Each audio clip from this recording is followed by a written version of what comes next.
Hello there. Welcome to Just the Dis. My name is Brian. We talk about Blu-rays here. Today, maybe a shorter video. I'm just going to run through some recent releases from the good folks at Mill Creel Entertainment. There's a couple gems in here, though, for sure. A lot of neat releases, but a couple that are particularly up there for me. And I'm going to start with one of those, and that is part of this Martin Short double bill. That includes Cross My Heart from 1987 and Pure Luck, which I think came out in 91. Yes, okay. So, Cross My Heart. This is really something. I really like this movie a lot. Until recently, it was only available on DVD and wasn't even streaming anywhere. I just happened to notice the other day that I think you can stream it in HD on the Roku channel. So if you want to check it out, I highly recommend it. It is a character-based dramedy, rom-com type, produced by Lawrence Kasdan, who has, always been a great force in motion pictures, often on the writing side, sometimes on the directing side. But this one in particular is about a man and a woman played by Martin Short and Annette O'Toole, who are going out on their big third date. And he's in a bad spot because he's just lost his job, literally like the day of the date. And she's afraid he'll run away if he finds out she has a kid. And so these small lies the lies they're telling each other lead to bigger lies as the night goes on and gets crazier. But it's neat because there's a cool supporting cast. Martin Short's buddy is played by Paul Reiser, who I've been seeing a lot in the new Stranger Things season. I know he was in a previous season to that. But he's a great buddy to Martin Short's character. The opening scene, and the film's edited by Mia Goldman. And that credit caught my eye because of the recent box set of neo-noirs from the folks over at Imprint, and how Mia Goldman cut Flesh and Bone, which is one of those movies, and there's a great interview with her that they did for the Imprint disc. And so suddenly before I had not really been aware of Mia Goldman, and she, did things like Crazy People, Untamed Heart, something to talk about. She did Dick, that movie with Kirsten Dunst and Michelle Williams from 1999. It's got a cult following. She did the remake of The In-Laws. She did My Big Fat Greek Wedding. She did The Big Easy. She did Choose Me. She did Alan Rudolph's Choose Me, which is one of his sort of breakout 80s cult movies. And it's really interestingly cut at the opening. I love the opening bit because it's got like black titles done with this great sort of cursive 80s font, almost like Into the Night, if you've seen that. Looks like the Into the Night font. And it's the two of them sort of getting ready for the date. And so the first scene is Martin Short talking to his buddy Paul Reiser about, I'm going to cancel this date. This is a terrible idea. I just lost my job. Reiser's like, don't do it. I think this is what you need. You should stick it out. And then it cuts to the character played by Annette O'Toole, whose sister is played by Joanna Kearns, who was on that sitcom with Kirk Cameron that I'm blanking on right now. I know you're all yelling it, and I'll think of it in just a second. But it's one of those things where you get a sense right away that they both have really sort of cool support characters, and I really dug that about the setup, and so it's one of those things where you're cutting back and forth and Growing Pains, for gosh sakes. That's what I was trying to think of. Joanna Kearns is from Growing Pains. And so you're cutting back and forth, and they're both sort of talking about the other person and their impressions of them and how, they plan to approach the date. Like, she's shaving her legs. She's like, I must be into him. I'm shaving above the knee tonight or whatever. And it's just a great little back and forth. Really well put together, well edited, and just sets the tone for the film in this perfect way. Part of the things that are set up in the beginning is that Paul Reiser's character is going to loan his new car to Martin Short's character, And he's going to let him use his swanky apartment to take her back too, because I guess Martin Short's apartment is not quite, I mean, it's not as nice as Paul Reiser's apartment, which is a great, like, sort of 80s bachelor pad kind of apartment.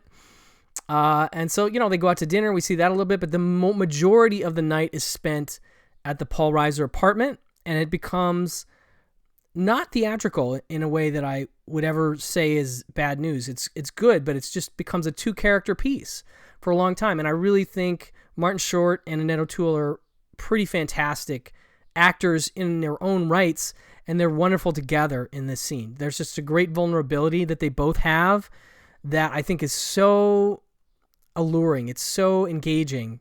And the whole film's very charming. It has some moments of just like, oh, geez, oh, boy, this is getting a little too crazy, a little broad, but it's also really grounded in the performances. So I really love Cross My Heart. Like, it's among my favorite underrated films from 1987, and I was really excited to see this get a Blu-ray. There's no extra features, unfortunately.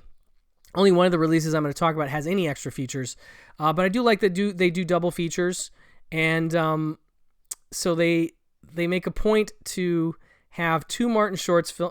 Oh, well, I should say also the director Armin Bernstein, who I'd never heard of outside of this movie. I can only find one other credit for him.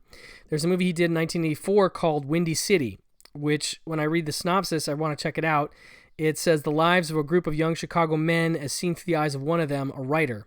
And it's headlined by John Shea, but also stars Kate Capshaw, Josh Mostel, Jim Borelli, and some other actors I don't know, but they look familiar. So I'm assuming that this must have done something for him, that he was allowed to get Cross My Heart and get Lawrence Kasdan on board as a producer. So I'm very curious to see Windy City as well, now that I know how much I like Cross My Heart.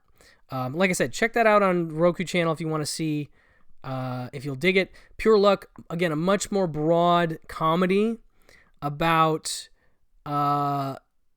the idea is that the daughter of a wealthy businessman has been kidnapped or disappeared, and they've had a lot of trouble finding her.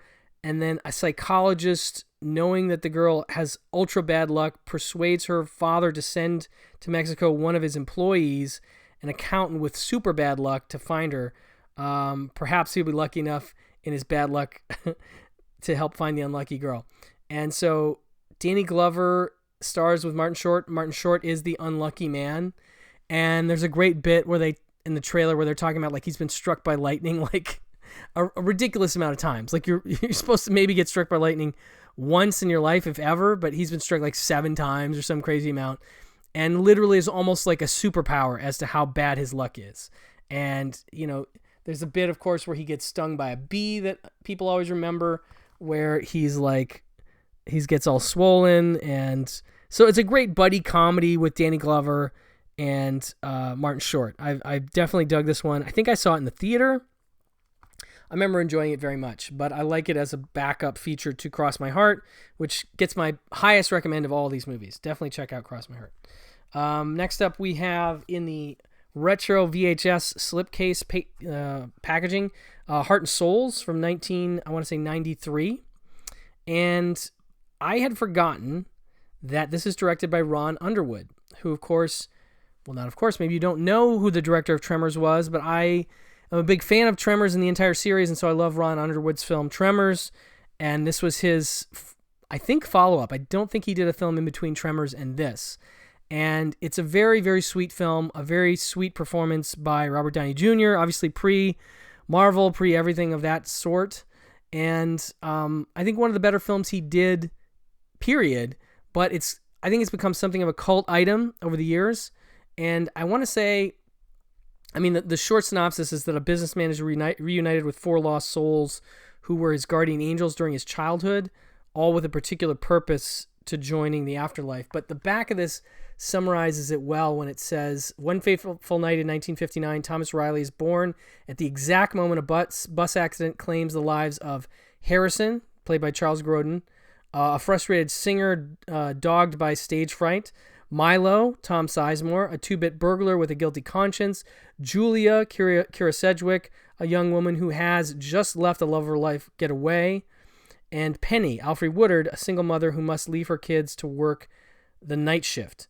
And soon the 4 Earthbound souls find themselves tied to this guy, played by Robert Downey Jr. So they're kind of like these guardian angels that are always around him, and he sees them and nobody else does. And so 27 years later, Downey Jr. has grown into a hard-driving executive who is driving away his girlfriend, played by Elizabeth Shue, who is delightful in this.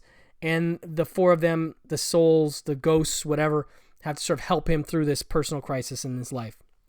It's a very sweet movie, and I remember liking it very much, and I know that people are excited to see this on Blu-ray, so I'm excited about it.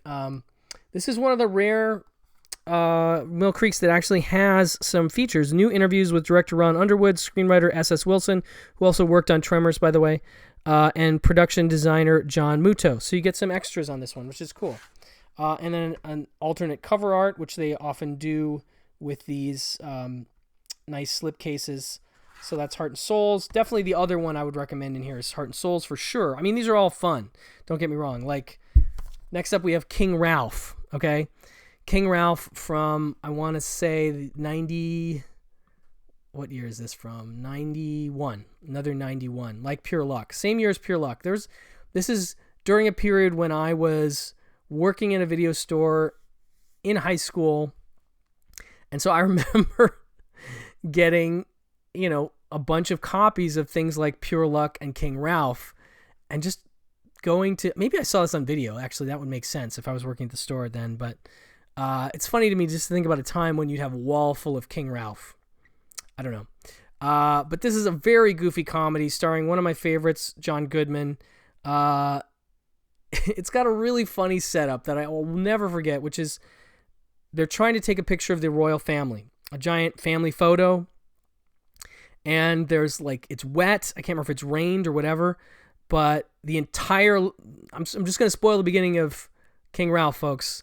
Just letting you know, the entire royal family is electrocuted during the process of this photo, and they've gotten the entire, even the hangers on all together into one shot, and they're all dead because they've been shocked to death.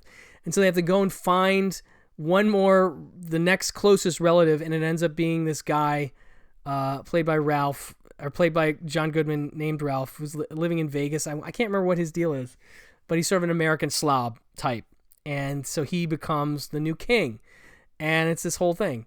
But it's got a really fun cast, including Peter O'Toole, John Hurt, Richard Griffiths, who some may remember from his wonderful performance in With Nail and I. That's where I always remember seeing him.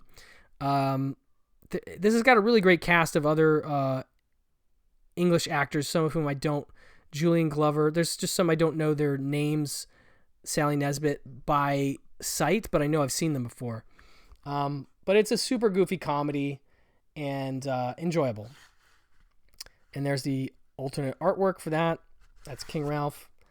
And going along with that, they had previously released, and this is one I haven't had a chance to check out yet, Splitting Heirs, with Rick Moranis, and you can see Eric Idle there, and John Cleese, and Barbara Hershey.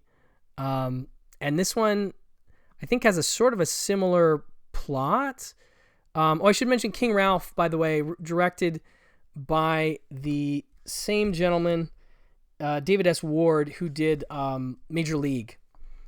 So he'd done a hit comedy with Major League, and then he did King Ralph, and I think he did the second Major League. Anyway, so Splitting Heirs is a member of the English upper class dies, leaving his estate and his business to an American whom he thinks is his son, who was lost as a baby and then found again.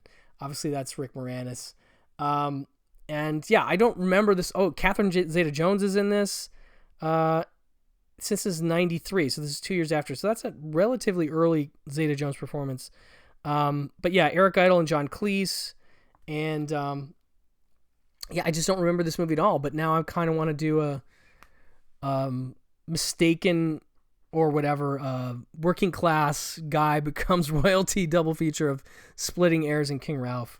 That's another one from Mill Creek. Next we have Assault on Precinct 13. This is the remake from 2005, starring Ethan Hawke and Lawrence Fishburne and Gabriel Byrne, Maria Bello, Drea De Matteo, John Leguizamo, Brian Dennehy, Ja Rule, Kim Coates. It's a solid remake. Like, I should be more annoyed about this movie than I am ultimately, because the original Assault on Precinct 13, of course, John Carpenter did following his debut, Dark Star. I want to say it goes Dark Star into Assault. And Assault is I still think one of the great John Carpenter films, one of the great siege films, one of the great gang films in the 1970s with an incredible soundtrack. And so it's tough to follow that act, but I do think this is an interesting take as a remake. And so I dig it.